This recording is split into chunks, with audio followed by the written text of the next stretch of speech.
Hey everybody, this is a real quick video in case you have Bang & Olufsen BEOPLAY H9 headphones and you need to do a hard reset to the factory default settings on them. Now you're going to want to do this reset for one of two reasons. The first one is troubleshooting. If you're having issues with these headphones not connecting to your phone or other device, or if they are not pairing with Bluetooth, or if they keep disconnecting, they're not responding, etc., a factory reset can fix a lot of these issues. Now the second reason you might want to do this is if for whatever reason you just want to delete all the pairing history, clear all the pairing history and settings off of it so that you can set them up as though you're just setting up a brand new set of headphones. We can go ahead and do this really easily.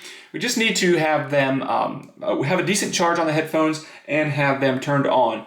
And once we've all done that, we're just going to then come and just press and hold this switch over to the Bluetooth side of this switch and hold it there. And while we hold it there, we're going to keep an eye on this indicator light and just hold here for about 10 seconds until you see this indicator light blink red for 2 seconds, at which point that means that the reset is complete. You can let go of the button, and now you can go ahead and set these headphones up like they're brand new coming out of the box.